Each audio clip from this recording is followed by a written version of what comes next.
Yo hace mucho tiempo, yo asistía, hacía misa. Y un día una señora se me acercó, una viejita, ella ya grande, ya no tenía nada que hacer, entonces siempre estaba en la iglesia. No, pues ya estaba grande, ya. Entonces la señora me veía porque yo a veces me quedaba una misa a dos, porque tampoco no tenía nada que hacer en la casa. Y entonces se me acercó y ella era italiana y hablaba inglés. Yo hablo español, pero no hablaba inglés, entonces medio le entendía y me dice, ¿rezas el rosario? Y yo no sabía qué era el rosario.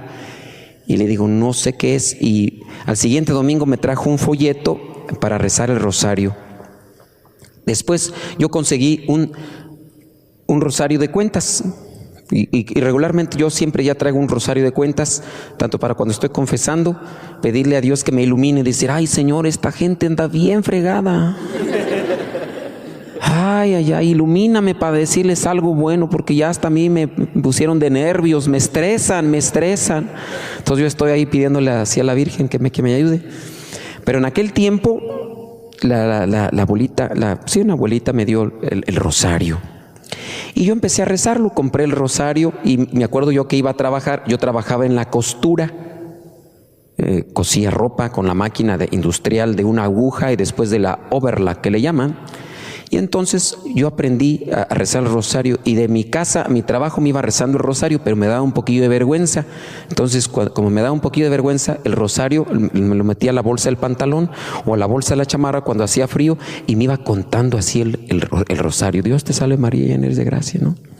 Un día me subo al camión y veo a un señor que iba pegado así a la orilla de la ventana y con un librito así un poquito más pequeño que este, y el señor le hacía así, mira, y yo iba hacia un lado y yo dije, bueno, pues ¿por qué se esconde este, no? Y mientras yo más le hacía así para querer ver el título, pues la curiosidad a veces, no, digo, bueno, pues este que esconde, ¿no? Y en esas, pues que me estiro así como el hombre elástico, y que le alcanzo a ver, el señor escondía y en el título, Santo Rosario. O sea, el señor que iba a un lado de mí, también con mucha vergüenza, porque por eso se escondía, igual también yo, él iba también rezando el rosario. Y pues ya cuando lo vi, me sentí unido. Dije, ay, no soy el único loco, hay más gente. Ya cuando iba a bajar, pues ya no sé aquí cómo sean los autobuses. Bueno, ustedes ni utilizan autobús porque son fifís, pero yo utilizaba el autobús, entonces ya presiono una cinta que estaba ahí para anunciar que me iba a bajar en la próxima. Y antes de levantarme del asiento, le doy un codazo al muchacho, saco el rosario, me le quedo mirando, le pelo la mazorca y le digo, y me bajé. Y yo ya no me quise detener para ver cuál era su cara, cuál era su expresión, solamente para decirle, aquí estamos y vamos. Entonces, aprendan a rezar el rosario, porque la mejor manera de enseñar a los demás la fe es con la vida.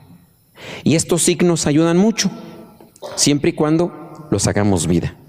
La pulserita con el decenario, que también trae medallita de San Benito, el arbolito, ¿verdad? Y el rosario de cuentas y este librito. Aprendan, si no aprenden, pues bueno, aquí están estos, váyanlo rezando poquito a poquito, ¿verdad? A lo mejor en la mañana un misterio, o 10 Padres Nuestros, 10 Aves Marías y así. Entonces vamos a bendecirlos para que estos muchachos los compartan el próximo sábado en el encuentro, que es encuentro sábado y domingo, nada más sábado. No más sábado, ay, bien poquito. Pero bueno, vamos a... Dios Todopoderoso, te pedimos de la milia, ¿verdad? Yo creo que de este signo podemos agarrarnos. Al bendecir estas imágenes, nosotros también debemos de hacer caso con lo que estamos haciendo en nuestras vidas. Son jóvenes estos muchachos, en comparación de muchos de nosotros, que ya estamos ya medios cascabeleados, ya nos agachamos y cuando nos levantamos todos mareados. Ya corremos de aquí a la esquina y terminamos todos bofeados, ¿verdad? Ya está difícil, ya a lo mejor ya ni nos podemos agachar, nos rechinan las bisagras. Quién sabe, ¿verdad? Pero hablando de lo que es nuestra vida y nuestra relación con Dios, vamos a tomar el Evangelio, Mateo capítulo 7, versículo 21. No todos los que me dicen, Señor, Señor, entrarán en el reino de los cielos, sino solamente los que hacen la voluntad de mi Padre Celestial. Entonces es un cuestionamiento para tener cada uno de nosotros. ¿Soy de los que solamente digo las cosas o las hago? No solo los que me digan Señor, Señor, no basta. No, yo rezo mucho, está bien, rezas mucho, pero vives lo que rezas, vivimos lo que rezamos. No todo el que me diga Señor, Señor entrará en el reino de los cielos. Decía un poeta por ahí: obras son amores y no buenas razones. Obras. Te amo mucho, pero nada más de palabra. Decimos que amamos mucho y nos entregamos poco. Y después, cuando se da a conocer la infidelidad, viene la decepción. Esto en la situación humana. Pero nosotros también somos infieles en ese sentido, porque pues muchas veces decimos Señor, Señor, Señor, Señor, pero no hacemos su voluntad. ¿Qué hay que hacer para ser fieles en esta vida? En esta vida, para ser fieles, necesitamos vivir enamorados. Solamente el que está enamorado es fiel. Y para amarnos necesitamos un proceso, un tiempo. Cuando la persona está muy enamorada, no falla, no falla. El que no se bañaba, se baña. El que era impuntual, se hace puntual. El que no era trabajador, se hace trabajador porque tiene una motivación. Y la motivación puede ser el amor a algo o a alguien. A veces es un amor desordenado, a veces es un amor ordenado. Siempre nos esforzamos. Reflejo cotidiano, quizá el amor carnal. ¿Cuántas veces no? Estando bien enamorada la persona, y dígase enamorada hasta incluso en lo filial, dígase en el ambiente familiar, de ahí viene filius, hermano. Cuando la persona está bien enamorada, hasta cansada hace el esfuerzo. De repente el muchacho o la muchacha está bien enamorada, de esas veces que con escuchar el nombre, que con escuchar su voz o el imaginarse o presentir que se acerca, se revitaliza y se enciende nuevamente, y aunque haya trabajado todo el día y ya no aguante nada, y de repente le llega ese mensajito y le dice: ¿nos vamos a ver o qué? ¡Ay, jue la canción! Hombre, se le activa. Y ciertamente, hablando de la cuestión neurológica, cuando nosotros activamos la dopamina como sustancia que produce el cerebro, a nosotros se nos quita, o no se nos quita el cansancio, pero la explosión de esa sensación hace que el cansancio no se sienta. Es alguna sustancia en nuestro organismo que el cerebro produce y ya, o sea, el cansancio está ahí, porque en cuanto pase la dopamina y todo eso, vamos a caer de un solo sentón, y a lo mejor hasta en ese mismo lugar como nos quedamos acostados, así nos quedamos todo el día y toda la noche, parte de que estemos dormidos y no nos movemos. Pero ya lo hicimos. Pero el hecho es estar enamorados. Para ser fieles hay que estar enamorados. Cuando se comienza a ser infiel, se comienza a demostrar que ya no se ama. ¿Me amas? Sí, sí te amo. ¿Y por qué me eres infiel? Peligroso. ¿Y por qué se pierde el amor? Pues porque se pierde de vista a la persona, porque ya no se está poniéndole atención, porque ya se está buscando otro objetivo. ¿Por qué uno también pierde estar enamorado con Dios? Porque uno ya también se desconecta de Dios. ¿Cómo es el estar enamorados? Que incluso hasta los defectos se hacen agradables. Fíjense cómo es nuestro cerebro. Cuando la persona está enamorada, dígase con lo más cercano que tenemos, cuando una persona está enamorada de otra persona, la dopamina hace que nuestro cerebro, los defectos y las cosas que no nos gustan parezcan insignificantes. Dígase si la persona está bien enamorada de alguien y esa persona ese día no se lavó la boca. Fue algo cotidiano. Comió, no sé, cebolla, ajo o qué sé yo. O se le quedó fermentando ahí algo en el asunto, ahí en la muela picada. Porque suele pasar, ¿no? O trae un problema en el estómago que de repente pues está procesándose, pero como que tiene el escape agujerado y se le sale por aquí el asunto. Suele pasar. Hay veces que se le dice a la gente, lávate la boca, dice, me la acabo de lavar. Dije, pues entonces tápate las tripas porque se te está saliendo por aquí. Hay algo, o sea, es eso de verdad, o sea, hay un problema en el estómago. Pero ¿qué pasa cuando estás enamorado? Cuando estás enamorado, hasta esos olores, ay, qué rico hueles. Oye, es neta. Chéquense, o sea, acuérdense cuando ustedes andaban en esos momentos. El olor fétido era imperceptible. La dopamina como sustancia que nos hace sentir a gusto en todos momentos, quizá a lo mejor en el comer, en el hacer algo o en el estar con esa persona, se nos hacía imperceptible el mal olor, o si los percibíamos era así con una cosa muy mínima, y así esa persona pudiera haber estado así oliendo a chacuaco, lo que fuera, así, ay, échale más.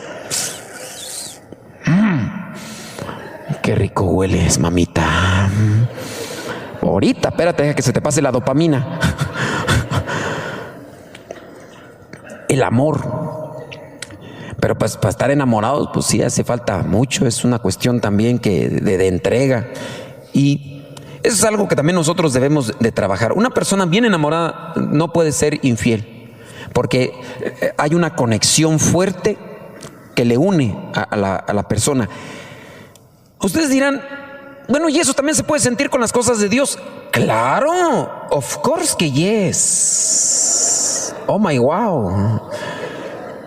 Vean a los santos que han muerto mártires.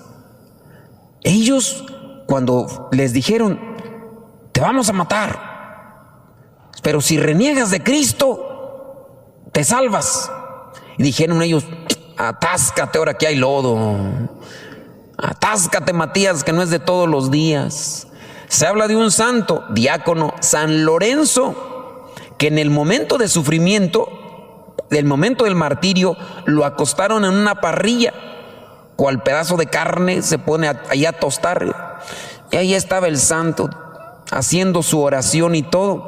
Y hasta en un momento de comicidad o humor negro o sarcástico, si ustedes quieren aplicarlo, llegó y le dijo a los que le estaban torturando, hey, compadre, ya me tosté de este lado, volteame del otro. O sea, la situación ahí, en ese sentido, se habla de un hombre que está realmente enamorado y que no le preocupa en su situación lo que estás pasando por ese momento, el sufrimiento. Y así son los santos contemporáneos que sufrieron.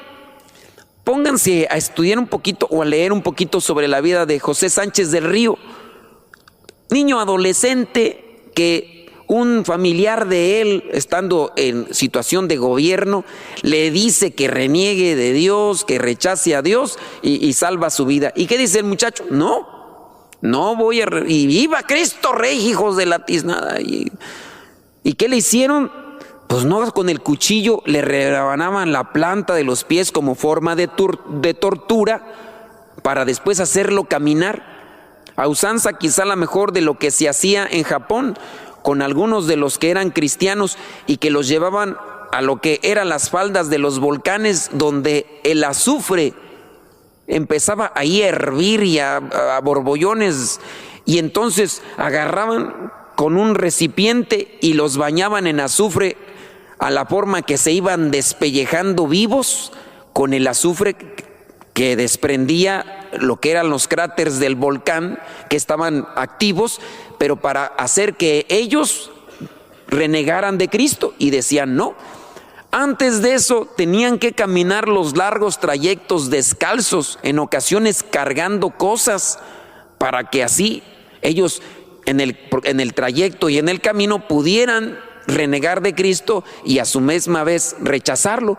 Y no así, llegaban todos ampollados, todos lastimados, con un frío que pues ustedes pueden quizá a lo mejor aquí experimentar en su crudeza por la situación y el lugar donde se encuentran, pero ahí ellos prácticamente aislados y desprevenidos de todo tipo de cobija o remiendo que les pudiera ayudar a prevenir.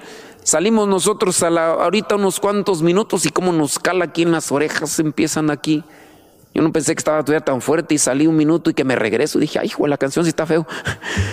Ahora imagínense ellos caminando rumbo a las montañas, descalzos, desprovistos de todos esos, y después bañarlos con ese azufre, para que ellos todavía al final dijeran, échale, báñame de azufre si quieres, pero no reniego de Cristo.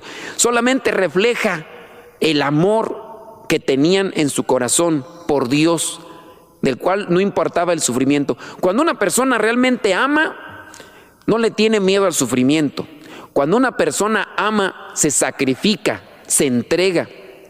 Hablando de la persona humana, pues igual, cuando realmente hay amor, hay entrega y hay sacrificio. Si ya no hay amor, ya ni entrega, ni sacrificio, ni nada, ni detalles.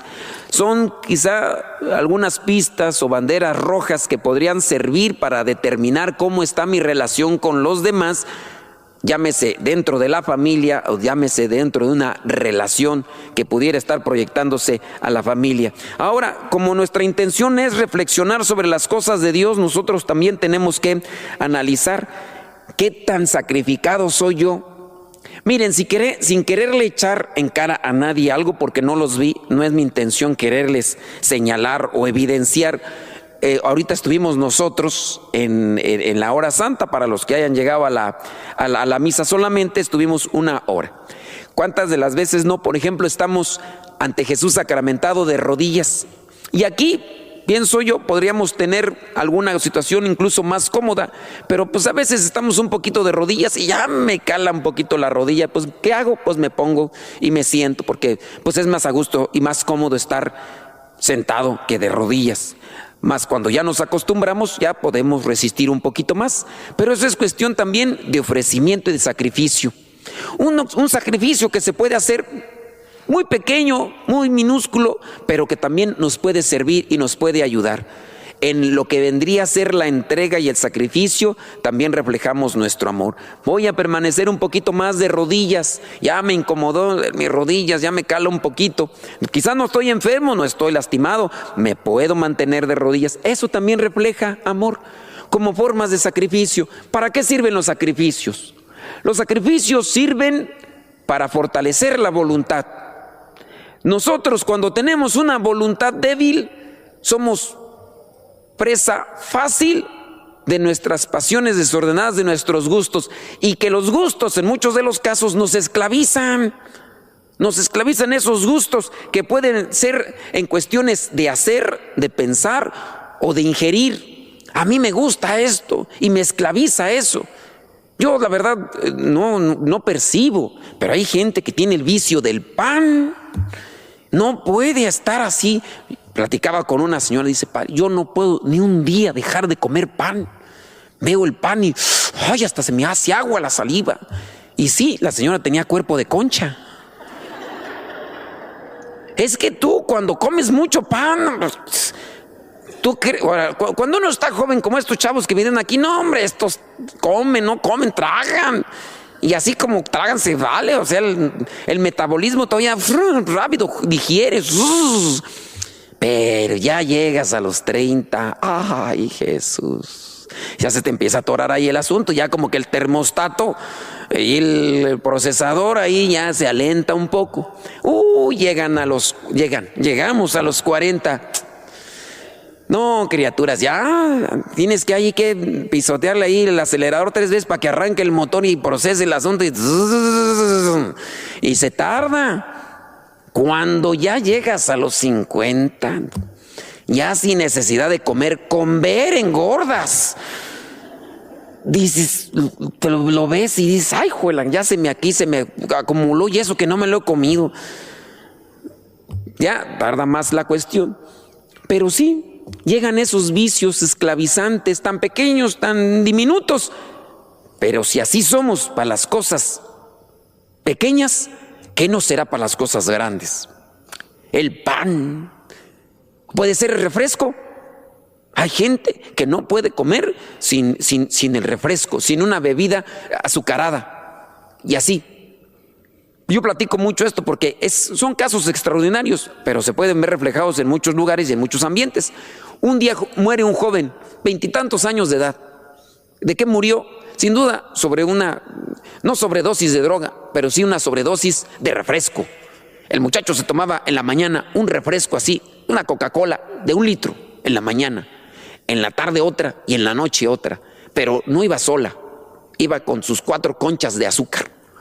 5 en la mañana, 5 en la tarde. Era un muchacho que dicen que todos los días era como que su vicio.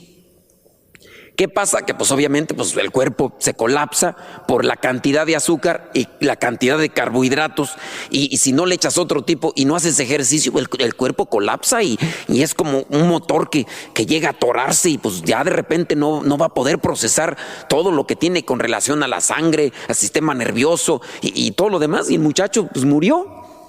Cuando lo meten al ataúd, el muchacho, por situaciones de lo que había consumido, después de que ya el cuerpo ya dejó de tener pulso, de tener actividad, empezó a hincharse dentro del mismo ataúd, a punto que tuvieron miedo de que la situación de inflamación que estaba dando su organismo reventara el ataúd.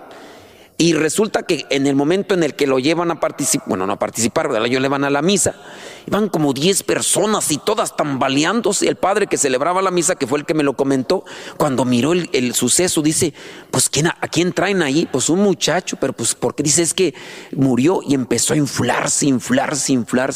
Pues ¿qué comía o de qué murió? Pues quién sabe de qué murió, porque de repente nomás empezó así. ¿Y cuál era su dieta?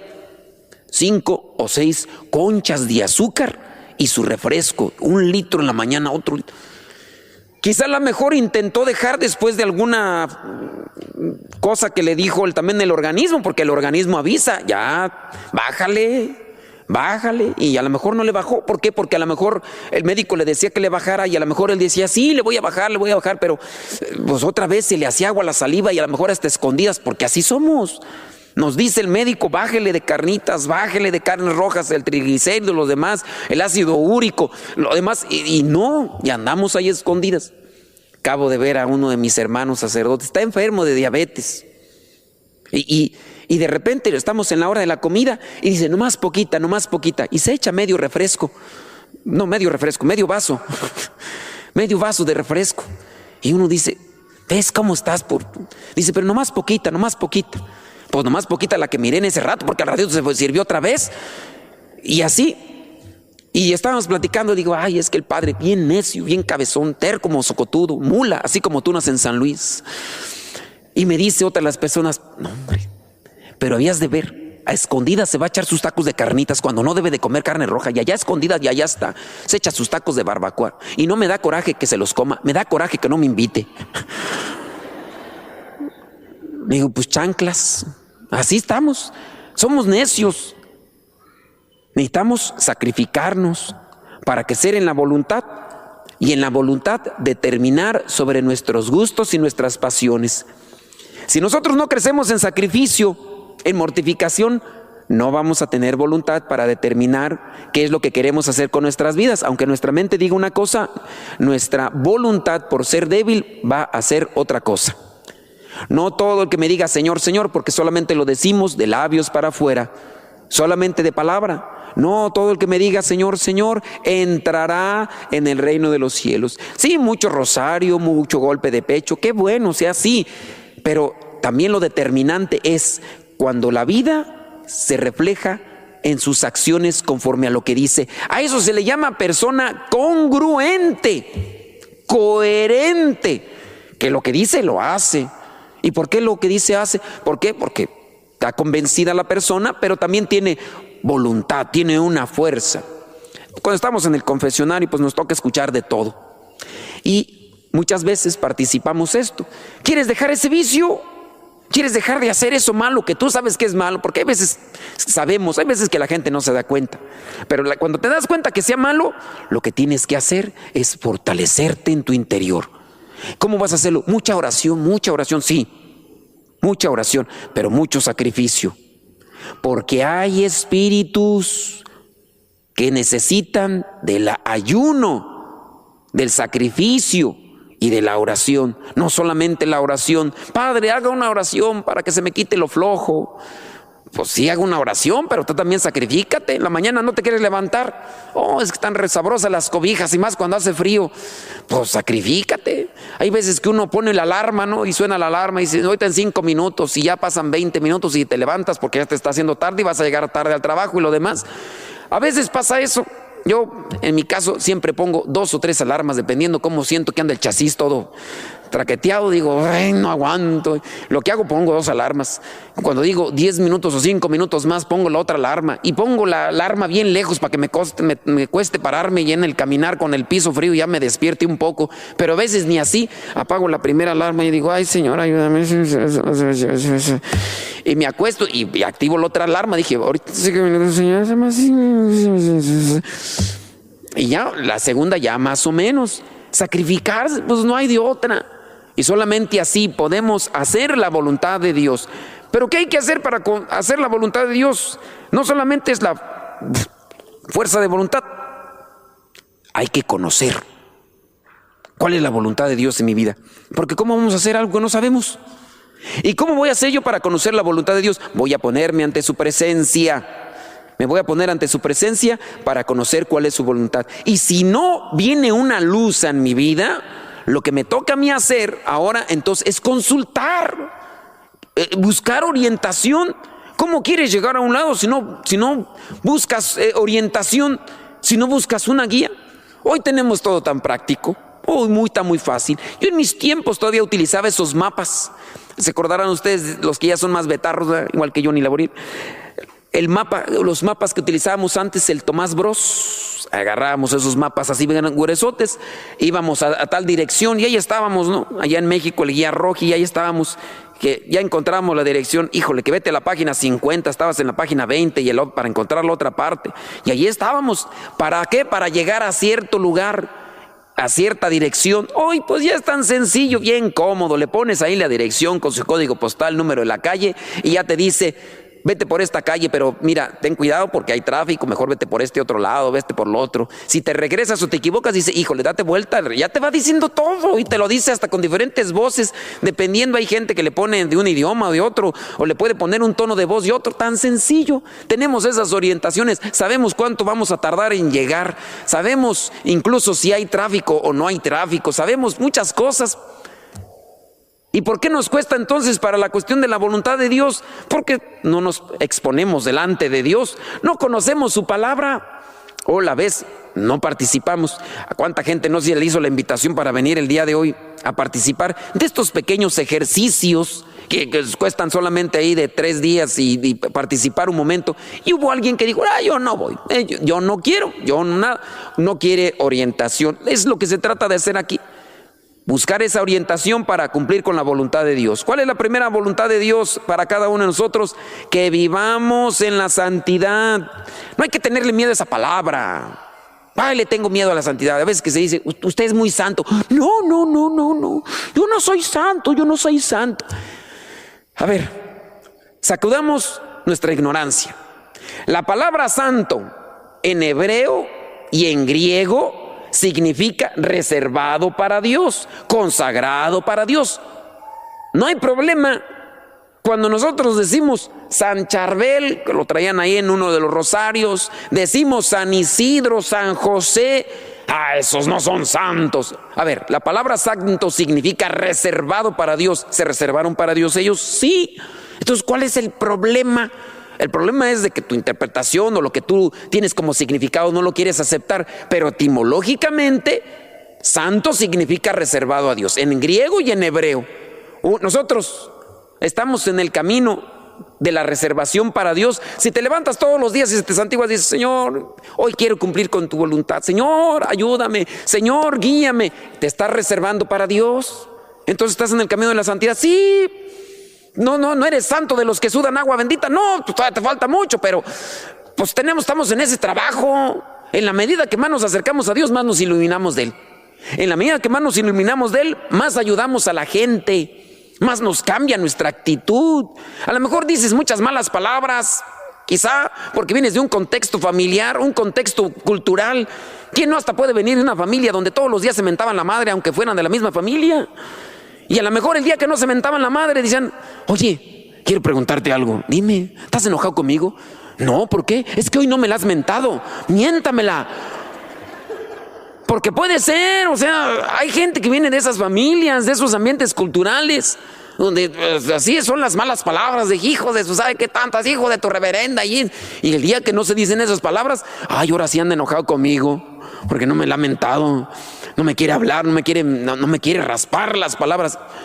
Pero todos sabemos bien que esas palabras no son adecuadas ni son propias, y la misma Biblia, en la palabra de Dios, encontramos muchos pasajes que habla de que debemos de censurarlas, debemos de quitarlas de nuestra vida, porque no eso es propio de cristianos, aunque por ahí haya un padrecito en internet, y no uno ni dos, más a veces, que dicen muchas malas palabras. De 10 palabras que dicen, 8 son groserías. Pues el padre fulano de tal dice, ay, porque si él se avienta a un pozo, tú también te avientas.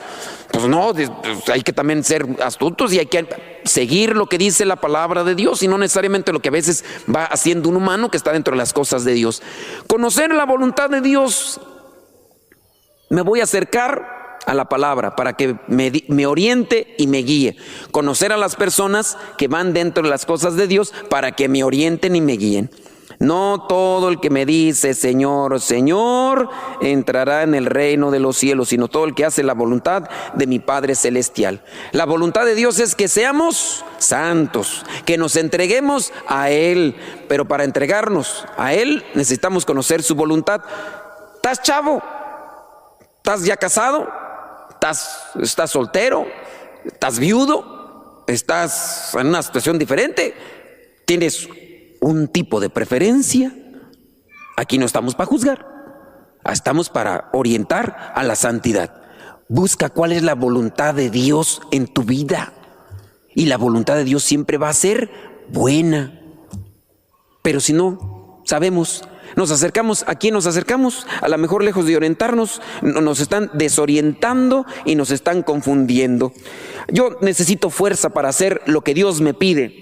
Lo que Dios me pide quizá es algo que me cuesta porque no estoy acostumbrado, pero acercándome a Él, Él me va a llenar con su gracia, con su amor, y voy a tener la fuerza para poder cumplir con esa voluntad que me va a llevar a su presencia en esta vida y en la otra. Aquel día muchos me dirán: Señor, Señor, nosotros comunicamos mensajes en tu nombre, y en tu nombre expulsamos demonios, y en tu nombre hicimos muchos milagros.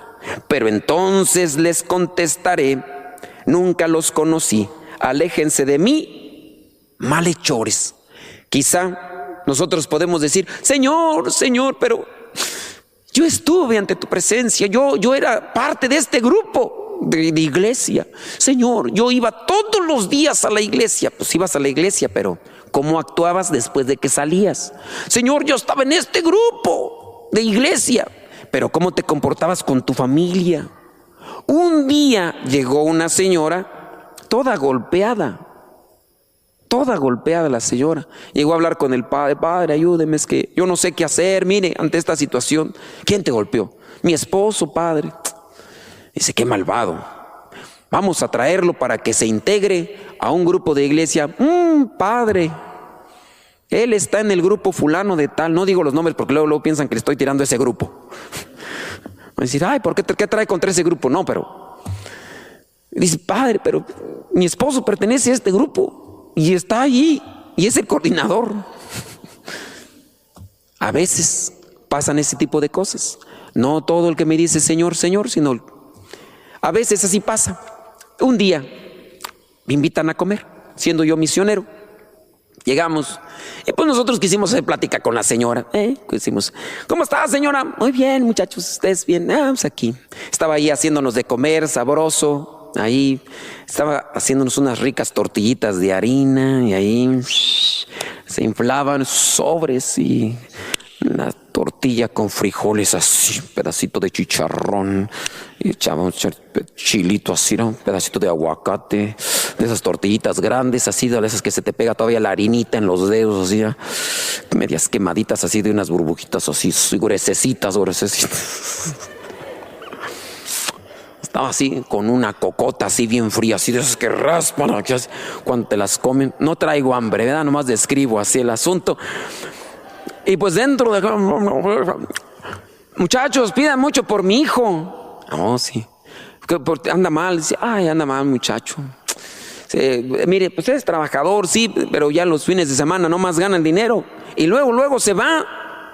Y ya se anda por allá gastando el dinero, pues ya saben con quién y todo, y anda en la borrachera, ya ahí anda con los polvos mágicos, caspa del diablo y otras cosas más, y anda mujeriego y todo eso. Y yo, vamos a rezar mucho por... No creo que lo vamos a invitar a los grupos de Biblia para que conozca la palabra de Dios y para que deje su camino malo. Dijo, y la señora me paró en seco, dice, mi hermano, él fue misionero igual que tú. Y ay, Dios mío santo, porque se me quite el hablador. O sea, él había hecho una experiencia también de misionero laico por 1 año y medio, 2. Y después llegó a las cosas de su familia y del mundo, empezó a trabajar y lo atrapó. Por ahí hay un chiste que constantemente yo platico, que puede ser en mi situación. Dice que en cierta situación murió un sacerdote. Llegó ante la presencia de San Pedro, se presentó delante de él y dijo, ¿cómo te llamas? Y el sacerdote dijo, me llamo Modesto. Muy bien. ¿Cuál es tu oficio? No, pues en mi oficio allá en la tierra era ser sacerdote. Muy bien, déjame buscarte aquí en el libro de la vida. Aquí estás. Ya te encontramos. Aquí está. Siéntate ahí, por favor. Ahorita te pasamos para allá, así. Y llegó otro. ¿Cómo te llamas? Échale. John, excuse me. John. Y dijo, me llamo John. Y le preguntó, ¿cuál es tu oficio, John? No, pues soy microbusero. De los que andan en los carros allá en México. No como aquí, ¿verdad? Pero allá en México, cafres del motor. Y dijo, me eras microbusero, John. Sí, ya te encontré. Pásale al cielo, a la eternidad. Y le abrieron las puertas y pasa John muy... así todo acelerado. Y el sacerdote se levanta. Y dice, a ver, espérame, San Pedro, como que no cuadran aquí la junta. O sea, yo estaba sirviendo en la tierra, era ministro y todo, pero me haces esperar para pasar a la eternidad. Y John, rápido, o sea, y luego es microbusero. ¿Tú no has visto cómo manejan? Dice, por eso mismo. Dije, a ver, explícame. Dice, mira, sencillo. Cuando tú predicabas en la misa, todos se te dormían. Y cuando John manejaba, todos se ponían a rezar.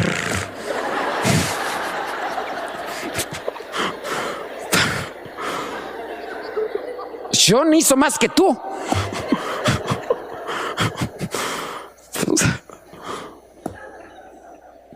Pues esa es la cosa, o sea, muchos de nosotros no hacemos la voluntad de Dios. Nos cuesta hacerla. ¿Por qué? Porque nos falta entrega y lo demás.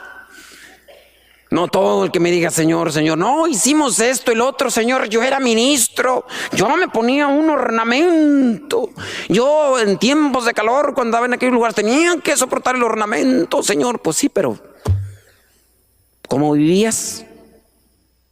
¿Cómo compartías el mensaje? Yo rezaba tantos rosarios.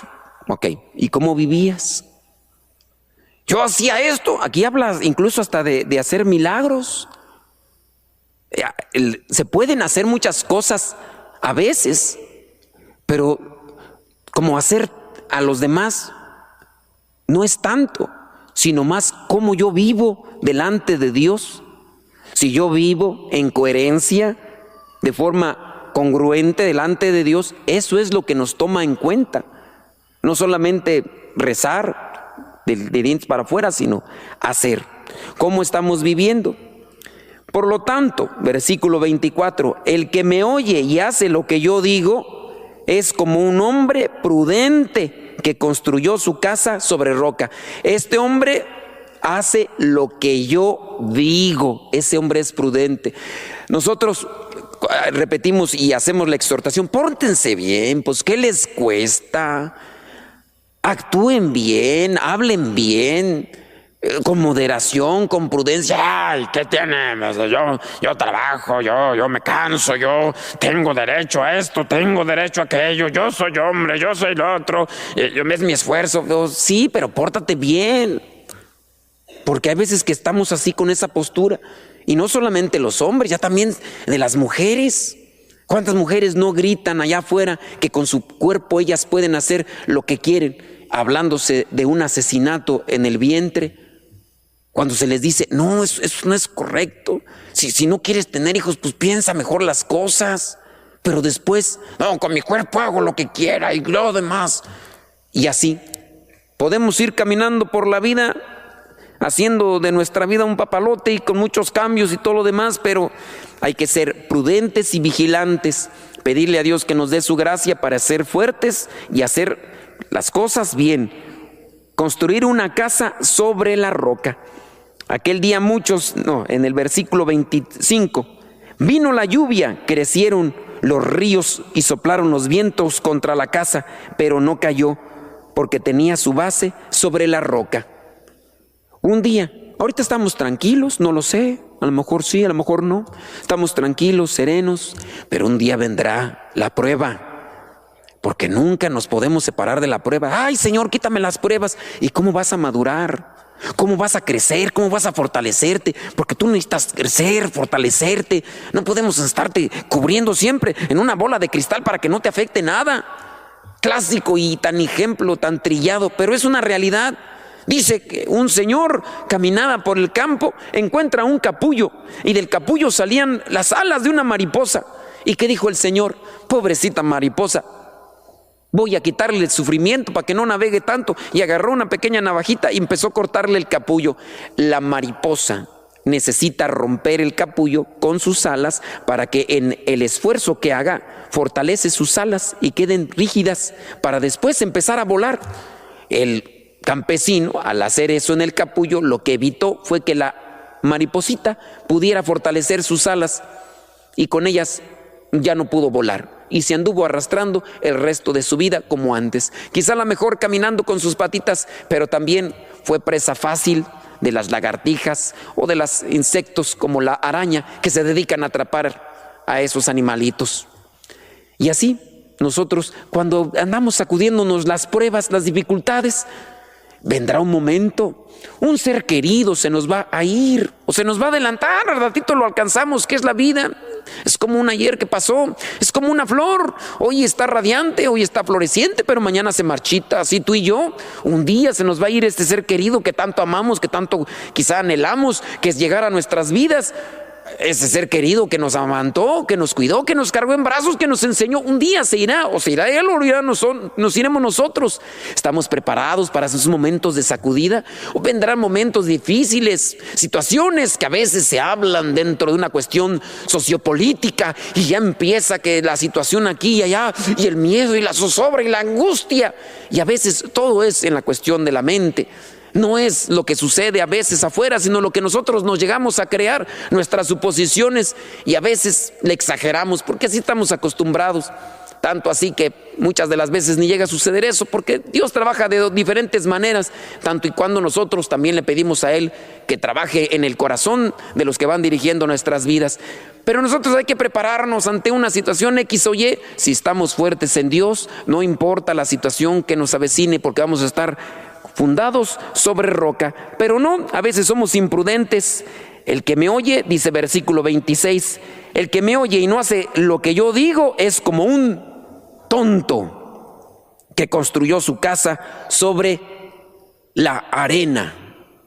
Vino la lluvia, crecieron los ríos, soplaron los vientos y la casa se vino abajo. Fue un gran desastre. De embalde esos cuentitos. Yo pongo, cuando toca este pasaje del Evangelio, saco casi siempre el cuentito de los 3 cochinitos. Ese cuentito que muchos de nosotros quizá las aprendimos, no sé, las generaciones de ahora, ¿verdad? Pero ¿cuántos nosotros podemos tener presente ese cuento de los 3 cochinitos? Y hasta una canción por ahí hay, ¿no? Que uno construyó su casa de paja. Llegó el lobo, la tiró.